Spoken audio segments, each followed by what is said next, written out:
Good day, everyone. We are the Group 5 and we will discuss the chapter 21 to chapter 25. Let's start. Chapter 21, Trial and Execution of Dr. Rizal. Next.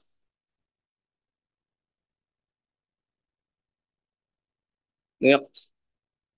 Introduction. Dr. Jose Protasio Rizal Mercado Y. Alonzo Realondo, the national hero of the Philippines, live a life dedicated to reforms, education, and peaceful change.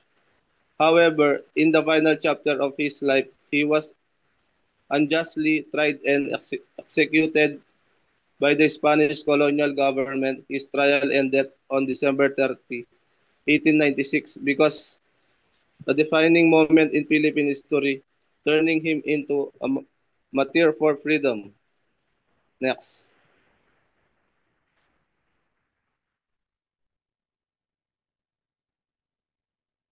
Charges. Rizal was accused of three serious crimes. 1. Rebellion. For allegedly inciting Filipinos to rise against Spain. 2. Se- Sedition. For supposedly disturbing the public order and spreading anti-Spanish sentiments. 3. Forming illegal associations for alleged, allegedly being connected to the Katipunan, a secret revolutionary society that launched the Philippine Revolution in August 1896. Next. Defense. Rizal denied any involvement in the armed revolution. He insisted that he believed in peaceful reforms through education and civic improvement, not violence. He explained that although his writings awake, awakened national consciousness, he did not establish or lead the Katipunan. His lawyer, L.T. Luis Tavel de Andrade, defended him, but the trial was already by biased in favor of the Spanish authorities. Next,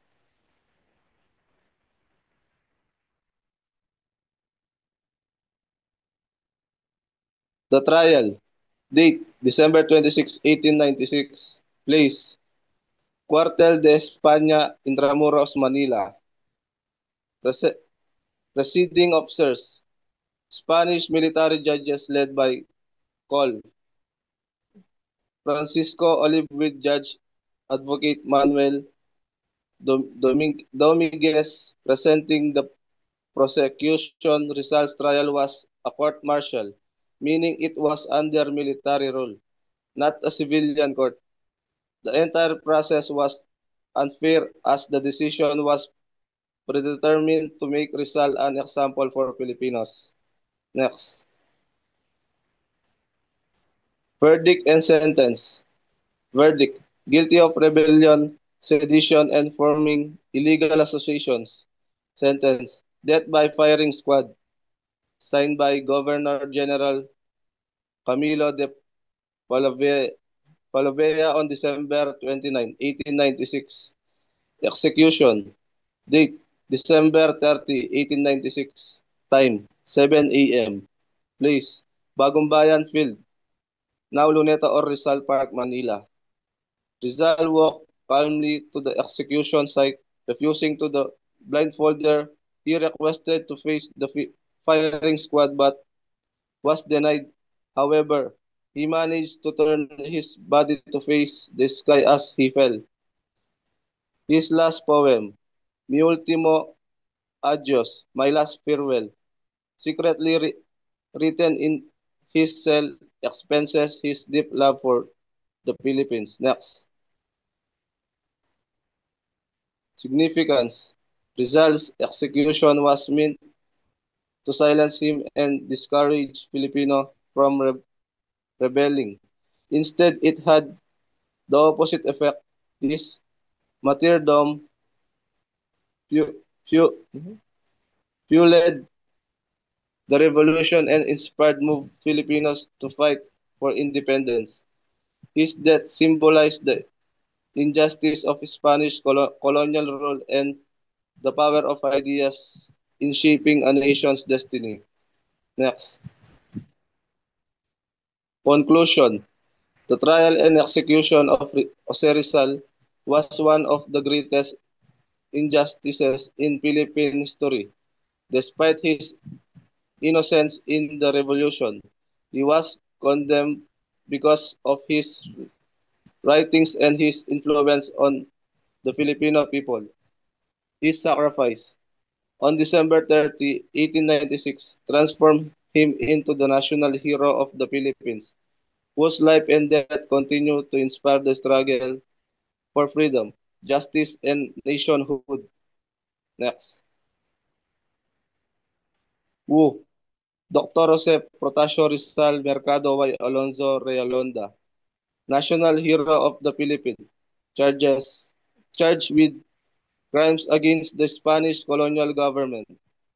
Spanish authorities and military court conducted his trial through a military tribunal.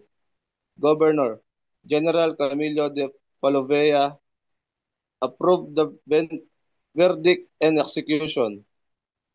Call Francisco Olive and Judge Advocate Manuel Dominguez, key figures in the prosecution. Defense lawyer L.T. Luis Tavil de Andrade, assigned to defend Rizal. Katipunan Andres Bonifacio Emilio Aguinaldo, revolutionary group fighting for independence, which Rizal was accused of inspiring. Next. What? Rizal was accused of rebellion, sedition, and forming illegal associations, particularly linking him to the Katipunan and its armed revolution against Spanish. The trial was a court-martial military tribunal conducted with heavy bias and little fairness.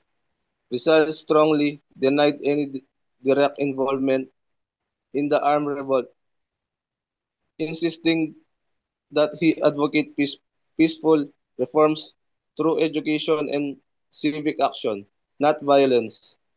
Despite his defense, Rizal was found guilty of all charges and sentenced to death by firing squad. Next. When November 3, 1896, Rizal was imprisoned in Fort Santiago.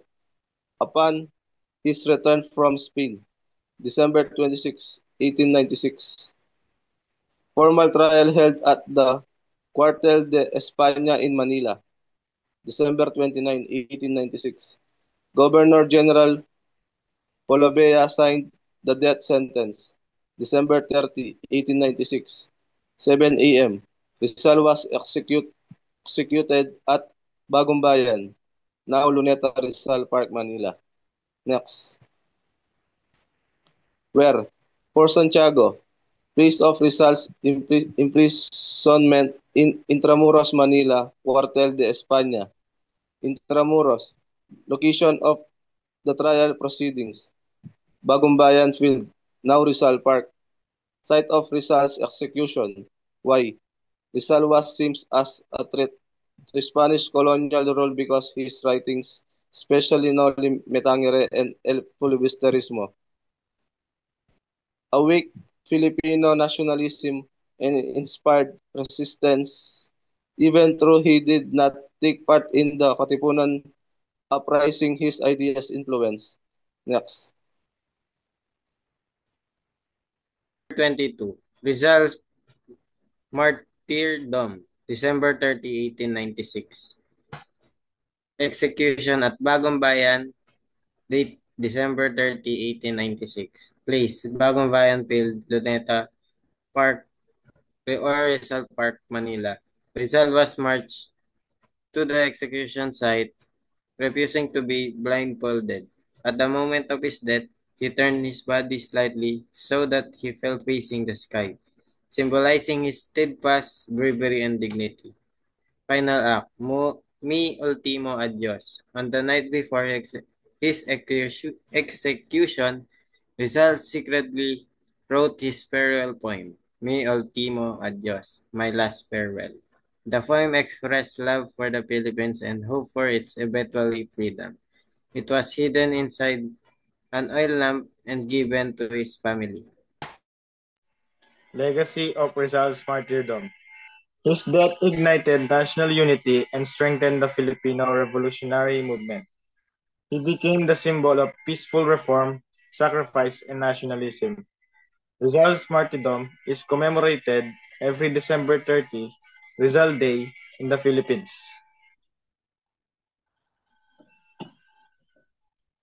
Summary. Rizal's execution was not just a tragic end, but the beginning of a stronger Filipino struggle for independence. His writing, courage, and sacrifice transformed him into the nation's foremost hero.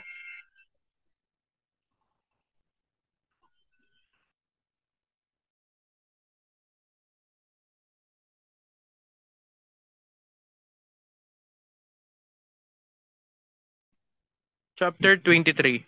Rizal as a writer. Next.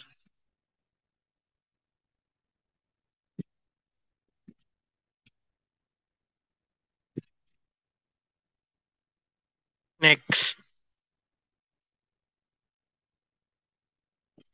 Jose Rizal was a key writer of the propaganda movement, using literature as a powerful tool for social and political reform in the Philippines. His major works, including the novels Noli Me Tangere, 1887, and El Filibusterismo, 1891, exposed the abuses and corruption of the Spanish colonial government and the Catholic Church, advocating for nationalism and freedom. Other significant writings include the famous poem Mi Ultimo Adios and essays for the newspaper La Solidaridad. Next.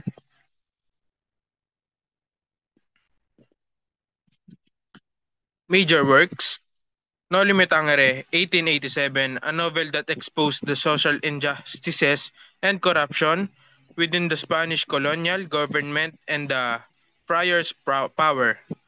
El Filibusterismo, 1891, a sequel with a darker tone. This novel portrayed the growing revolutionary movement and the consequence of unchecked oppression. Mi Ultimo Adios, a poignant farewell poem written before Rizal execution, expressing his profound love for his country and his willingness to die for its freedom. Next.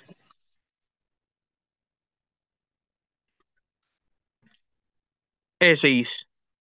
Rizal also contributed numerous essays, particularly for La Solidaridad, to advocate for reform, challenge and negative stereotypes of Filipinos, and discuss issues like education and social justice.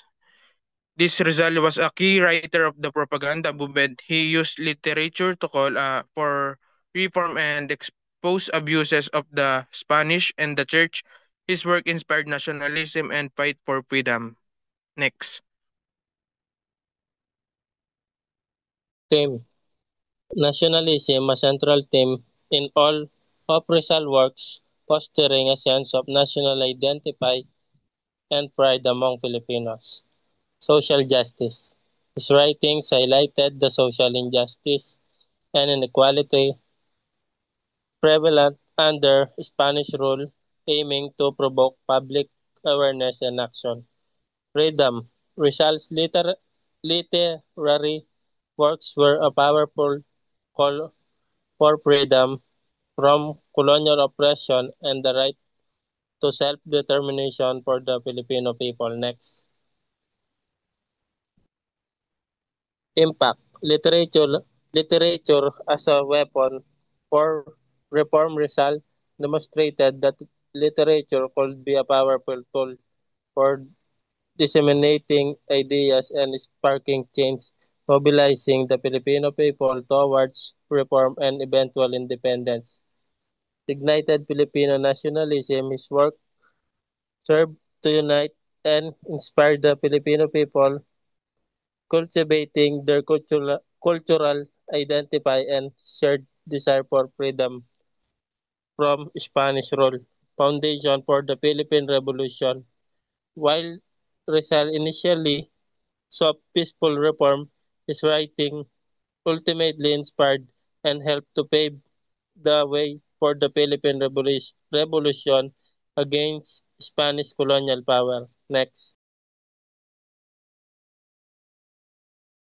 Chapter 24, Results, Ideals, and Philosophy. Core Beliefs, Education. Rizal believed education was essential for individual and national progress. He saw it as the most effective tool to uplift the Filipino people from ignorance and oppression. Civic responsibility. He emphasized the importance of being active, responsible citizens who contribute to the welfare of society. Peaceful reform. Rizal strongly advocated for nonviolent means of change, pre- preferring reforms over revolution. Views against tyranny. Rizal opposed the abuse of power by colonial authorities and the clergy. Against corruption, he, he criticized the moral and political corruption of both the government and church officials. Against ignorance, he believed ignorance was a major reason why Filipinos remain oppressed, which is why he promoted education and enlightenment. Next.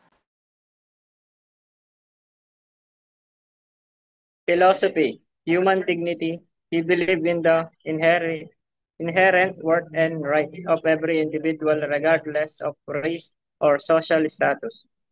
Rational thinking, influenced by Enlightenment thinkers, Rizal promoted reason, critical thinking, and science as foundation for a just and progressive society. Next.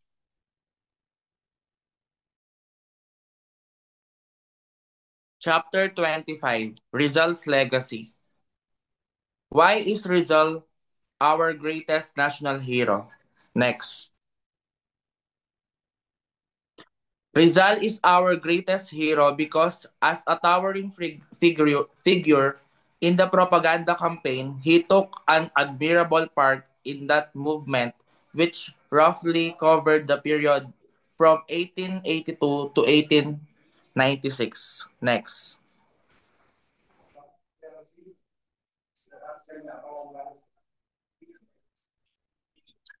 Rizal writing contributed tremendously to the formation of Filipino nationality.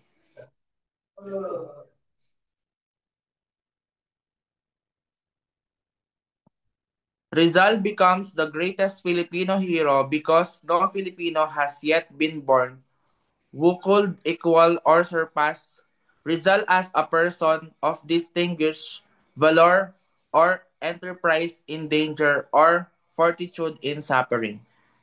Next.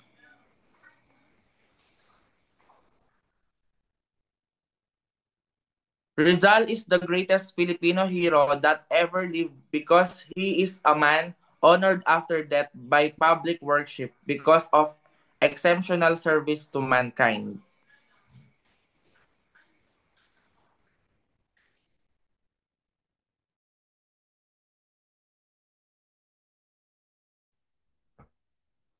Who made Rizal the foremost national hero of the Philippines? Next. No single person or group or person were responsible for making the greatest Malayan the number of hero of his people. Rizal himself, his own people, and the foreigners all together contributed to make him to, he, to make him the greatest hero and martyr of his people. No amount of adulation and connotation by both Filipinos and foreigners could convert Rizal into a great hero if he did not possess, possess in himself what Palmas called excellent qualities and merits. Next, Rizal influence of Philippine history is profound. First, inspiring reform. His writing sparked the reform movement, encouraging Filipinos to demand changes from Spanish authorities. Second, fueling revolution.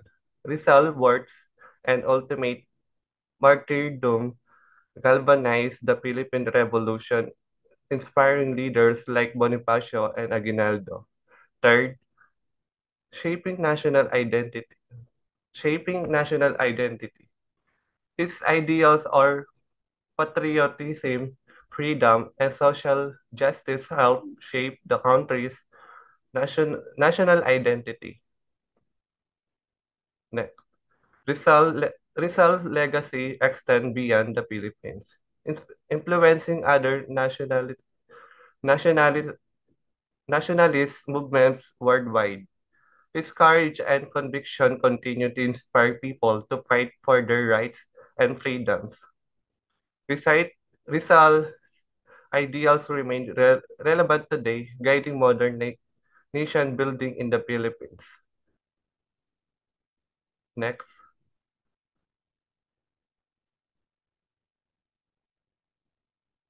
first, education. Rizal believed in the power of education to empower individuals and society. Second, patriotism. His love for country and people continues to inspire national pride and unity. Third, social justice. Rizal's advocacy for equality, fairness, fairness, and human rights remain crucial in modern Philippine society. Fourth, critical thinking. His encouragement of critical thought and intellectual curiosity helps shape informed citizenship. These ideals continue to influence various aspects of Philippine society from education and politics to social activism, activism and community development. Next.